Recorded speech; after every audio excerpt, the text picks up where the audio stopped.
लेकर के आया हूँ केमिस्ट्री, है ना। क्लास 12 केमिस्ट्री का जो है ना ये विद्युत रासायनिक जो सेल व रेडॉक्स अभिक्रिया को आज लेकर के आया हूँ। तो इससे जो पिछले जो वीडियो में हमने यहाँ देखा था दोस्तों, ऑक्सीकरण क्या है और अपचयन क्या है, ऑक्सीकारक, अपचायक, और इसके साथ साथ दोस्तों ऑक्सीकरण अपचयन अभिक्रिया या रेडॉक्स अभिक्रिया के बारे में हमने जाना था। तो आज के जो क्लास को है ना गति प्रदान करते हुए दोस्तों आज हम देखेंगे विद्युत रासायनिक सेल व जो रेडॉक्स अभिक्रिया है ना। तो इसको समझने से पहले दोस्तों हम बात करते हैं विद्युतीय सेल, है ना। तो विद्युतीय सेल एक्चुअल में होता क्या है। तो दोस्तों ये विद्युतीय सेल एक ऐसे उपकरण होते हैं जो ऐसे उपकरण होते हैं जो बाहरी जो स्रोत से है ना विद्युत जो देकर के दोस्तों रासायनिक अभिक्रिया को क्या कराया जाता है, इसमें संपन्न कराया जाता है ना। तो ये एक्चुअल में देखा जाए तो उसमें रासायनिक अभिक्रिया संपन्न भी हो जाती है, तो उसे हम कहते हैं दोस्तों विद्युतीय सेल, है ना। तो ये दोस्तों ये दो प्रकार का होता है। पहला है विद्युत अपघटनी सेल, एक होता है दोस्तों विद्युत रासायनिक सेल, है ना।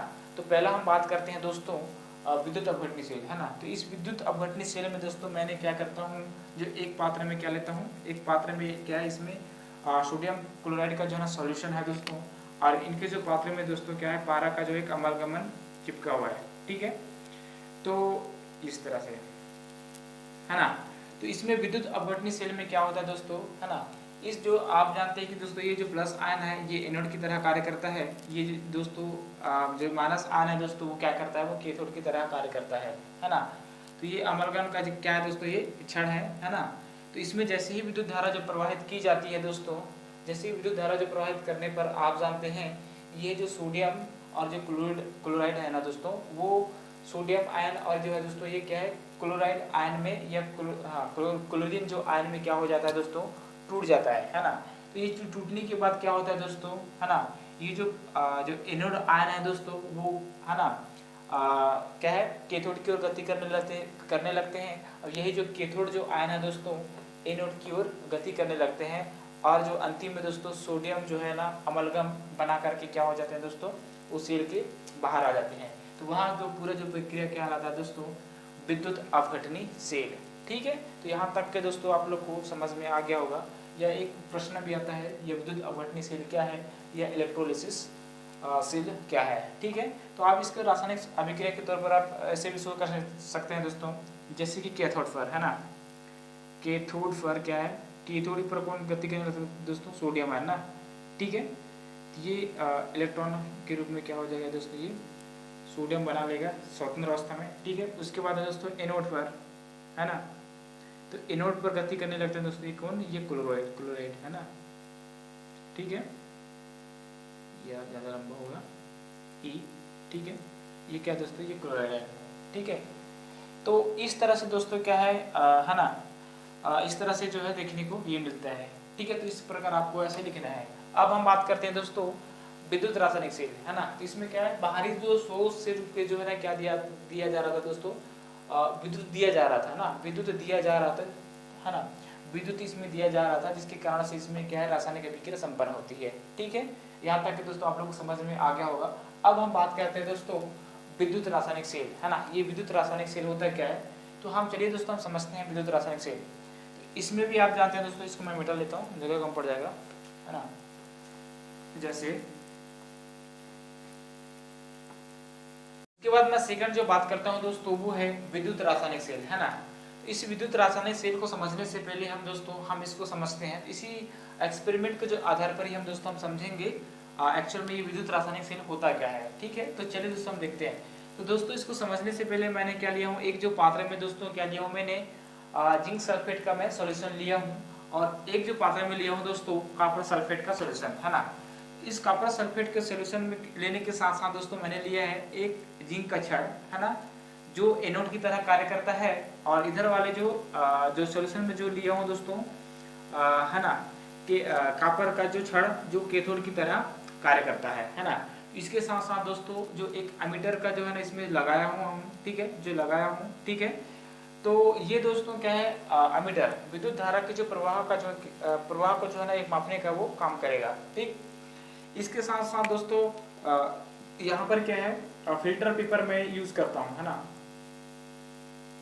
है ना। ये क्या दोस्तों, इसमें जो फिल्टर पेपर इसमें यूज करता हूँ, तो इसी लौड़ सेतु में जो है ना क्या रहेगा, लगा रहेगा, है ना। तो इसमें क्या करूंगा दोस्तों, मैंने जो फिल्टर पेपर होता है ना, फिल्टर पेपर होता है उसको पोटेशियम जो नाइट्रेट के जो सोल्यूशन में क्या करूंगा दोस्तों, मैंने उसको डुबाऊंगा, है ना। डुबा करके दोस्तों इस सोल्यूशन के लिए मैं क्या करूंगा, यूज करूंगा, है ना। तो उसके साथ दोस्तों ये क्या है, एक्चुअल में देखा जाए ये क्या है दोस्तों, लवण सेतु है ना। तो ये दोस्तों लवण सेतु एक्चुअल में होता क्या है, तो लवण सेतु दोस्तों एक तरह से दो जो सॉल्यूशन होता है या जो दो विलयन होता है, इसमें क्या दे रहा है, दिख रहा है, जिंक सल्फेट का विलयन होता है, एक होता है दोस्तों इसमें कॉपर सल्फेट का जो विलयन होता है। इन दोनों विलयनों को जो है ना जोड़ने के लिए ही एक लवण सेतु का जो है ना यूज किया जाता है ना। तो एक्चुअल में लवण सेतु होता क्या है, तो दोस्तों लवण सेतु जो यू प्रकार की जो नली में, जैसे कि पोटेशियम क्लोराइड है ना, पोटेशियम जो नाइट्राइड है ना, अमोनियम जो क्लोराइड है ना। तो इन जो विलयनों को दोस्तों क्या किया जाता है कि गर्म विलयनों में जो है ना एक इस प्रकार की जो यू प्रकार की जो नली में जो भरा जाता है ना। तो भरने के बाद दोस्तों उसके जो ठंडा हो जाने के बाद ये जेली की जो सामान जो है संरचना दिखाई देता है, या जेली की जो सामान यह दिखाई देने लगता है, यह हो जाता है ना। तो उसे हम कहते हैं दोस्तों लवण सेतु। तो इसी जो लवण सेतु का जो है ना दोस्तों इसमें यूज किया गया है, जो किसके साथ है, ये फिल्टर पेपर के साथ है ना। तो अब हम देखेंगे दोस्तों, है ना, ठीक है दोस्तों एनोड के इधर ना। अब हम देखेंगे दोस्तों जैसे ही दोस्तों आप जानते हैं कि ये जो फिल्टर पेपर को जैसे इसमें जो लपेटा जाता है या यूज किया जाता है दोस्तों, तो उसमें क्या होने लगता है कि इन जो अमीटर में दोस्तों क्या हो जाने लगता है, एक विक्षेप उत्पन्न होने लगता है ना। विक्षेप अर्थात दोस्तों जैसे ही इन जिंक सल्फेट और जो कॉपर सल्फेट विलयन के बीच में क्या है, रासायनिक अभिक्रिया जब होने लगती है ना, तो इसमें विद्युत धारा उत्पन्न होने लगती है। तो किससे पता चलता है, एक मीटर से पता चलता है इसमें, ठीक है। विद्युत धारा उत्पन्न होने लगती है दोस्तों, उसे हम कहते हैं विद्युत रासायनिक सेल। तो ये जो सारी जो व्यवस्था है दोस्तों एक सेल की भांति वो व्यवहार करता है, ठीक है। तो इसमें एक और देखने को मिलता है दोस्तों, अगर आप बात करें तो इसी जो सॉल्यूशन में जो जिंक का जो है ना क्या होता है दोस्तों, जिंक का जो छड़ एक होता है दोस्तों कैथोड का छड़, जो इस जो विलयन में जो डूबी हुई रहती है उसे हम कहते हैं क्या, इलेक्ट्रोड, है ना। तो आप जानते हैं दोस्तों ये जो क्या कहते हैं दोस्तों, इलेक्ट्रोड कहते हैं, है ना। तो आप जानते हैं दोस्तों ये जो जिंक सल्फेट का जो सॉल्यूशन है ना, तो जिंक आयन में जो टूट जाता है ना, तो जिंक जो 2+ आयन में जो टूट जाता है, जो बाकी जो आयन है दोस्तों आप जानते हैं इस जो जिंक के छड़ में जो है ना एकत्रित हुए रहते हैं, ठीक है। इसके साथ आप देखेंगे दोस्तों कैथोड का जो है ना, ठीक है, कैथोड में जो आप जानते हैं कॉपर सल्फेट के जो सॉल्यूशन है ना, तो बाकी जो आयन है दोस्तों, ये जो कॉपर का जो छड़ है दोस्तों उसमें जो एकत्रित हुए रहते हैं, जो एनोड का जो आयन है ना। तो जैसे ही इसमें क्या हो जाता है दोस्तों, इन दोनों के बीच में जो लवण सेतु जो कनेक्टिंग की तरह जो कार्य करता है, जिसमें क्या आप जानते हैं ये है ना फिल्टर पेपर जो लगा हुआ है ना। तो जैसे ही जो संपर्क में आ जाता है दोस्तों, ये जो प्लस जो आयन है वो ऋण आयन की ओर, फिर ये ऋण आयन है दोस्तों आप जानते हैं धन आयन की ओर गति करने लगते हैं। इधर आप देख लीजिए, और ये जो इधर गति करने लगते हैं इलेक्ट्रॉन, ठीक है। तो इस प्रकार के दोस्तों जैसे ही जो रासायनिक अभिक्रिया होने लगती है ना, तो क्या होने लगता है, इसमें विद्युत धारा उत्पन्न होने लगती है। तो उसे हम कहते हैं दोस्तों क्या, विद्युत रासायनिक सेल, ठीक है दोस्तों। यहाँ तक के दोस्तों आप लोग को क्या है, आप लोग को समझ में आ गया होगा, है ना। इसी को हम कहते हैं दोस्तों गैलेविनी सेल, या जो है ना एक वोल्टीय सेल भी कहलाता है ना। तो आप जानते हैं दोस्तों किसी भी जो अगर हम बात करें तो इसमें जो है ना एक इलेक्ट्रोड में क्या होता है दोस्तों, ऑक्सीकरण होता है, और एक इलेक्ट्रोड में क्या होता है दोस्तों, इसमें अपचयन होता है ना। तो इसमें आप लिख सकते हैं दोस्तों जैसे कि जिंक, है ना। तो आप जानते हैं दोस्तों जिंक क्या है, जिंक का जो एटॉमिक जो नंबर होता है 30, मतलब दोस्तों 2 इलेक्ट्रॉन देने की क्षमता रखता है, मतलब 2+ आयन देता है। मतलब इसमें क्या हो रहा है दोस्तों, ऑक्सीकरण हो रहा है, ठीक है। उसके बाद दोस्तों आप जानते हैं कॉपर, है ना। तो कॉपर क्या करेगा दोस्तों, एक्सेप्ट करेगा, मतलब दोस्तों इसमें क्या हो जा रहा है, कॉपर जो है ना उसमें क्या हो रहा है दोस्तों, ऑप्शन हो रहा है। बाकी जो जिंक जो 2+ आयन है दोस्तों उसमें क्या हो रहा है, ऑक्सीकरण हो रहा है। तो एक्चुअल में देखा जाए तो रासायनिक अभिक्रिया के दौरान दोस्तों इस जो रासायनिक अभिक्रिया के दौरान क्या होता है दोस्तों, विद्युत ऊर्जा उत्पन्न होती है, ठीक है। तो उसे हम कहते हैं क्या, विद्युत रासायनिक सेल, ठीक है। तो यहाँ तक के दोस्तों आप लोग को समझ में आ गया होगा। इसी के साथ आप यहाँ पे देखेंगे दोस्तों, है ना, विद्युत वाहक बल, विद्युत वाहक, है ना। इसी में आप समझ लीजिए कि विद्युत वाहक होता क्या है ना।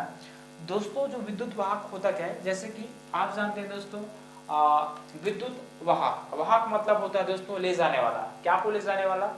विद्युत को ले जाने वाला। ठीक है, तो मतलब एक होता है दोस्तों क्या, इलेक्ट्रोड है ना। इसको इलेक्ट्रोड का भी परिभाषा आप लोग को मैं बता चुका हूँ कि किसी जो इसमें क्या है दो पात्र होते हैं, तो इस कॉपर का छड़ और एक होता है दोस्तों कैथोड का जो छड़ है ना। तो ये जो छड़ होते हैं दोस्तों, इन जो विलयन में क्या है डूबा हुआ है, उसे हम कहते हैं क्या, इलेक्ट्रोड है ना। तो मतलब दोस्तों एक इलेक्ट्रोड से जो है ना दूसरे इलेक्ट्रोड की ओर जो है ना क्या करेगा, विद्युत धारा जो गति करेगा, किसके जो माध्यम से, इन्हीं जो इलेक्ट्रोड के जो माध्यम से क्या करेगा दोस्तों, गति करेगा, उसे हम कहते हैं क्या, विद्युत वाहक। ठीक है, उसे हम कहते हैं क्या दोस्तों, विद्युत वाहक। तो वाहक की तरह कौन कार्य करेगा, तो एक्चुअल में देखा जाए तो ये इलेक्ट्रोड ही करेगा है ना। तो यहाँ तक के दोस्तों आप लोग को समझ में आ गया कि एक्चुअल में ये विद्युत वाहक होता क्या है। और एक चीज इसमें आप देखेंगे दोस्तों, विभवांतर वर्ड मिलने जो वर्ड इसमें आपको देखने को मिलेगा, एक्चुअल में ये विभवांतर होता क्या है ना। तो आप जानते हैं दोस्तों इसमें जो है ना धन आयन विभव होता है, एक होता है दोस्तों माइनस आयन का जो क्या होता है दोस्तों विभव होता है, एनोड विभव, उसके बाद दोस्तों कैथोड विभव है ना। तो इसमें आप देखेंगे दो विभव देखने को मिलता है, तो इन दोनों विभव के बीच में क्या होता है दोस्तों, अंतर होता है, उसे हम कहते हैं विभवांतर। ठीक है, तो यहाँ तक के दोस्तों आप लोगों को समझ में आ गया कि इलेक्ट्रोड होता क्या है, विद्युत रासायनिक जो सेल क्या होता है, विद्युत अपघटनीय जो सेल क्या होता है, इसके साथ साथ दोस्तों क्या विद्युत वाहक होता क्या है। तो यह जो परिभाषा आप लोग को समझ में आ गया होगा है ना। तो इसी में आप देख लीजिए दोस्तों लवण सेतु का कार्य। तो आप लोग को बता दूं लवण सेतु एक्चुअल में देखा जाए तो सबसे बड़ा जो कार्य एक्चुअल में लवण सेतु होता है क्या, इसको मैं बता चुका हूँ। तो इसका जो कार्य देखें दोस्तों, इन दोनों सोल्यूशन में अगर देखा जाए तो इन दोनों सोल्यूशन में अगर देखा जाए तो कहीं ना कहीं क्या होता है, इन दोनों सोल्यूशन के बीच में उदासीन बनाए रखने में जो है ना क्या होता है दोस्तों, एक महत्वपूर्ण भूमिका होती है। और इसके साथ साथ आप इसमें अगर कार्य देखें तो इन दोनों सॉल्यूशन के बीच में क्या है, एक कनेक्टिंग या एक जोड़, दोनों विलयनों को जो है जोड़ने का जो है ना कार्य करता है। मतलब रासायनिक अभिक्रिया को जो संपन्न कराने में इनका एक महत्वपूर्ण भूमिका होती है ना। तो इस तरह से आप इसमें दोस्तों आप क्या है इसके कार्य लिख सकते हैं है ना। तो एक वर्ड दिखता है दोस्तों क्या, इलेक्ट्रोड विभव है ना। एक्चुअल में दोस्तों इलेक्ट्रोड विभव होता क्या है, तो दोस्तों इलेक्ट्रोड विभव जैसे कि विद्युत रासायनिक सेल में आप जानते हैं कि एक इलेक्ट्रोड पर क्या होता है दोस्तों, ऑक्सीकरण होता है, और दूसरे जो इलेक्ट्रोड पर क्या होता है दोस्तों अपचयन होता है ना। तो एक अर्थात एक इलेक्ट्रोड पर दोस्तों क्या होता है, इसी के अंतर्गत समझ लीजिए है ना। एक इलेक्ट्रोड पर क्या होता है दोस्तों, ऑक्सीकरण होता है, मतलब इलेक्ट्रॉन को देने वाला है ना, एक इलेक्ट्रॉन को देने वाला होता है। दूसरे जो इलेक्ट्रोड पर क्या होता है दोस्तों, इलेक्ट्रॉन को जो है ना ग्रहण करने वाला होता है ना। तो इलेक्ट्रॉन को देने वाला जो ग्रहण करने वाला को ही हम कहते हैं दोस्तों इलेक्ट्रोड विभव है ना। क्या, इलेक्ट्रॉन को ग्रहण करने वाला, फिर ये सॉरी इलेक्ट्रॉन को देने वाला, फिर उसी जो इलेक्ट्रॉन को ग्रहण करने वाला को हम कहते हैं दोस्तों क्या, इलेक्ट्रोड विभव। ठीक है, तो ये उसकी जो कंसंट्रेशन पर वो डिपेंड करता है दोस्तों है ना। तो ये इसे हम कहते हैं क्या, इलेक्ट्रोड विभव। तो आप उसकी जो क्या है सांद्रता पर निर्भर करती है। तो इसको मैं इस तरह से मैं लिख सकता हूँ, जैसे इसको मैं मिटा देता हूँ दोस्तों, जैसे इलेक्ट्रोड का ऑक्सीकरण विभव, इलेक्ट्रोड का ऑक्सीकरण विभव है ना, ऑक्सीकरण विभव।